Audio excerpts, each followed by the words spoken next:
नमस्कार, मी पद्मा रेसिपी मराठीमध्ये तुम्हा सर्वांचं स्वागत आहे। आज मी एक रेसिपी घेऊन आली आहे, ती म्हणजे पातळ पोह्याचा चिवडा। तर त्यासाठी आपल्याला काय लागतं तर चला तर बघूया। सर्वप्रथम मी इथे हे पोहे घेतलेले आहे, पातळ पोहे आहे। तर चिवड्याकरता आपल्याला पातळ पोहेच हवे असतात। आणि आता आपण सर्वप्रथम काय करायचं, याला छान भाजून घेऊया, कुरकुरे करून घेऊया।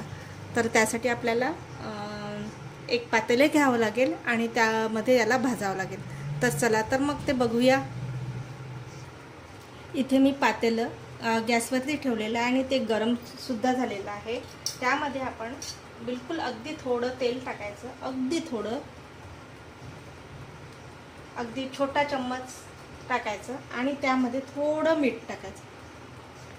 थोडं मीठ टाकल्यामुळे काय होतं, पोहे जे आहे आपले ते लवकर कुरकुरीत होतात आणि त्याचे तुकडे पडत नाही। तर आता आपण हे गरम झालेलं आहे। आता यामध्ये आपण हे पोहे टाकूया। आता आपण यामध्ये हे पोहे टाकून घेऊया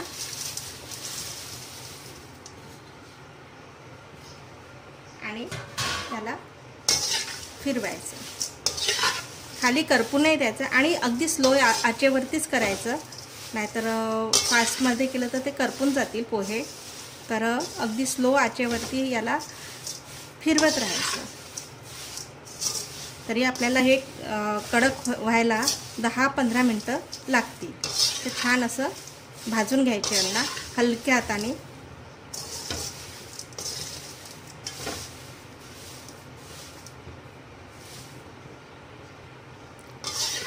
या पद्धतीने आपल्याला भरपूर वेळ याला भाजावं लागणार आहे, जोपर्यंत हे पोहे कुरकुरे होत नाही, असे तुटत नाही तोपर्यंत।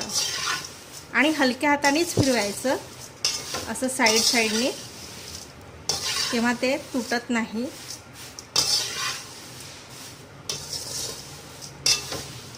आणि हलवतच राहायचं, नाहीतर मग खाली ते करपायची भीती असतं।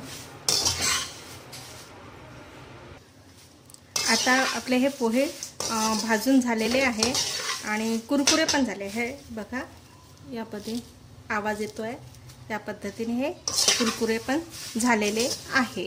तर आता यानंतर आपण थोडे मुरमुरे भाजून घेऊया।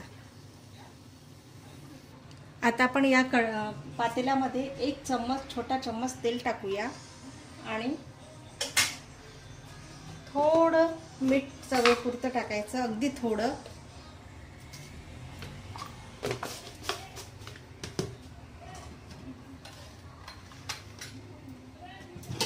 आणि त्यामध्ये थोडी हळद टाकायची, थोडी, अगदी थोडी, जेणेकरून आपल्या त्या मुरमुऱ्यांना कलर आला पाहिजे याकरता। आता आपण हे मुरमुरे यामध्ये सोडून द्यायचे आणि याला आपण भाजून घेऊया। याला पण त्या पोह्यांसारखंच भाजून घ्यायचं, फिरवतच राहायचं आणि हे सुद्धा कुरकुरे होतात छान।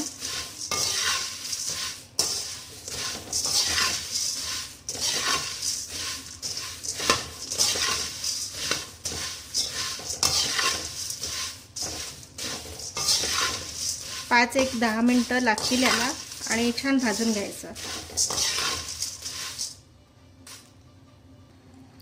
आता हे मुरमुरे सुद्धा कुरकुरे झालेले आहे।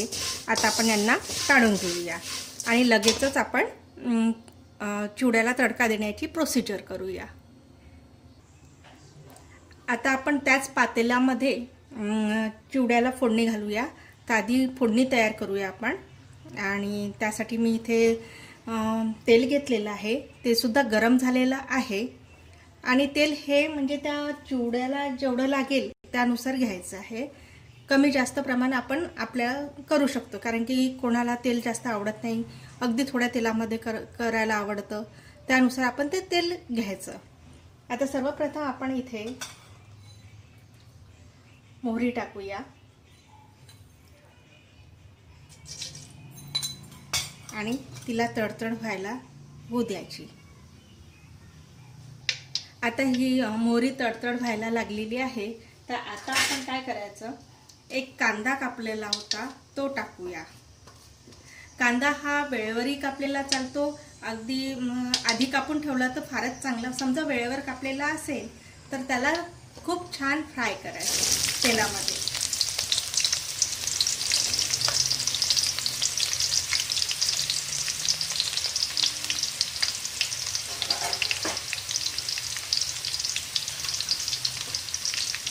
आणि आपण सोबत शेंगदाणे सुद्धा फ्राय करायला टाकूया,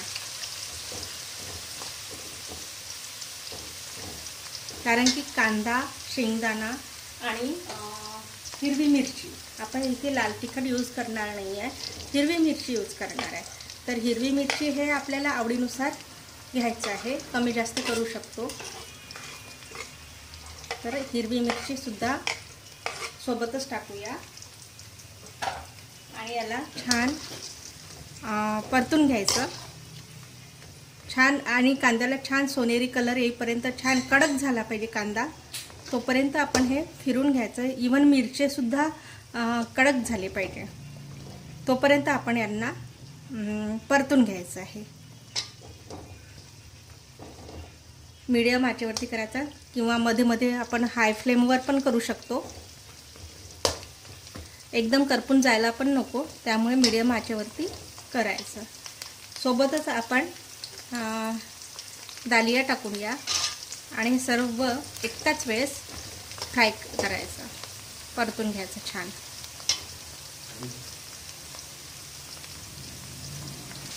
आता हा अजून कांदा व्हायचाच आहे आणि मिरची पण व्हायची आहे, थोडे थोडे झालेले आहे. तर यामध्ये आपण आता लसूण टाकूया. लसूण हा मी ठेचून घेतलेला आहे, तो टाकूया. फार विशेष मी काही मसाले वापरणार नाही, सिंपल पद्धतीने हा चिवडा मी करणार आहे. आणि याला सुद्धा परतून घ्यायचा. लसणाला थोडा वेळ लागतो म्हणून मी आताच टाकून घेतलेला आहे. आणि याला पण छान परतून घ्यायचं आणि त्याला सुद्धा असं थोडंसं क्रिस्पी लुक आलं की येऊ द्यायचं.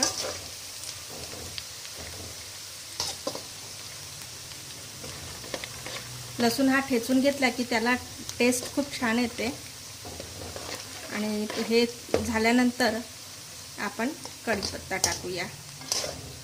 हे व्हायचंच, अजून थोडं 5 मिनटं होऊ द्यायचं आहे. आता हा कांदा आणि मिरच्या झालेल्या आहे आणि तसंच तो जो लसूण टाकला होता तो सुद्धा झालेला आहे. आता आपण त्यामध्ये कढीपत्ता टाकूया आणि त्याला छान कुरकुरा करून घेऊया.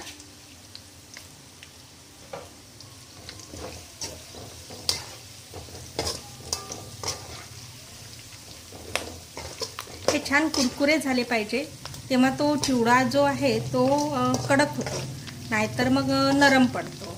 आता कसं थंडीचा म्हणजे पाणी येत आहे, थंडा मोसम आहे, त्यामुळे आपण हे मुरमुरे सुद्धा भाजून घेतलेले आहे, कारण ते नरम झालेले आहेत, त्याच्यामुळे आपण त्यांना भाजून घेतलेले आहे.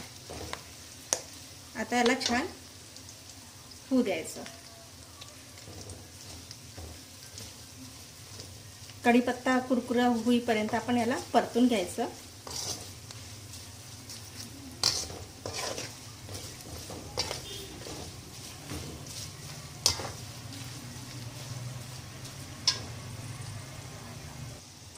आता कढीपत्ता सुद्धा कुरकुरा झालेला आहे. आपण त्यामध्ये चवीनुसार मीठ टाकायचं आणि हळद टाकायची, 1 चम्मच हळद, आणि याला मिक्स करून घ्यायचं. आता हे मिक्स करून झालेलं आहे. आता आपण 2 मिनटं होऊ द्यायचं त्याला तेलामध्ये, नाहीतर हळदीचं सेंट येणार. हळदीला शिजू द्यायचं तेलामध्ये.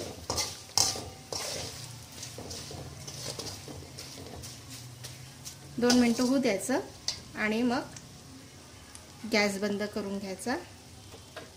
आणि हे जे हे केलेलं आपण मिश्रण हे आपण त्या भाजलेल्या पोह्यांमध्ये टाकूया. चला तर ती प्रोसिजर बघायला. आता पण हे भाजलेले पोहे मी एका पातेल्यात ठेवलेले होते, ते पोहे आहे हे भाजलेले. आणि आता आपण जे आता तडका तयार केलेला आहे तो यामध्ये टाकूया। या पद्धतीने हा तडका टाकून घ्यायचा।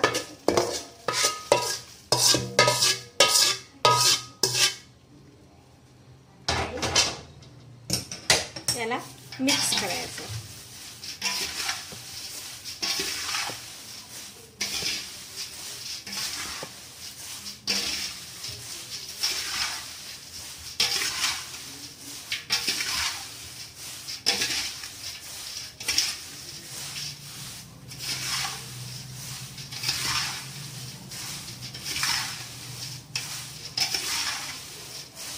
असं छान मिक्स करून घ्यायचं।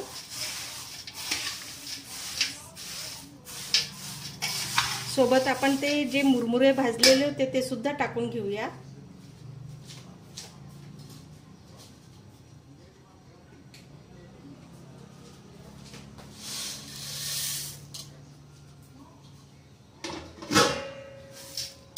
आणि पूर्ण असं छान मध्ये मध्ये नाही करायचं, साईडनी मिक्स करायचं। जर आपण असं केलं तर ते चुरा होईल, तर साईडनी असं करून मिक्स करायचं त्याला छान। त्याला सुद्धा 5 किंवा 10 मिनिटं लागतीलच ते पूर्ण मिक्स होईस्तोवर।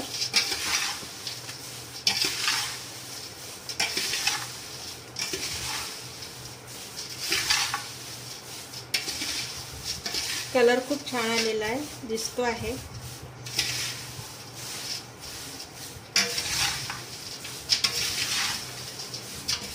आणि असं सगळं मिक्स झालं पाहिजे, असं मिक्स करायचं। अशा प्रकारे हा चिवडा मिक्स करून झालेला आहे। आता आपण एका प्लेटमध्ये सर्व करूया। छान मिक्स झालेला आहे आणि कलर सुद्धा सुंदर आलेला आहे। आपण या प्लेटमध्ये याला काढून घेऊया। वाव, खूपच मस्त दिसते आहे, छान। आणि विशेष म्हणजे कुरकुरा झालेला आहे आणि थंड म्हणजे पावसाचा मोसम असून हा कुरकुरा झालेला आहे। अशा प्रकारे आपला चिवडा रेडी झालेला आहे आणि कलर तो खूप सुंदर आलेला आहे आणि खूप मस्त दिसते आहे आणि कुरकुरा पण झालेला आहे। तर या पद्धतीने तुम्ही पण एकदा करून बघा। माझी रेसिपी आवडली असेल तर लाईक करा, शेअर करा, सबस्क्राईब करा आणि कॉमेंटसुद्धा करा। आणि तुम्ही ही रेसिपी बघितल्याबद्दल खूप खूप खूप खूप धन्यवाद। Thank you, bye bye.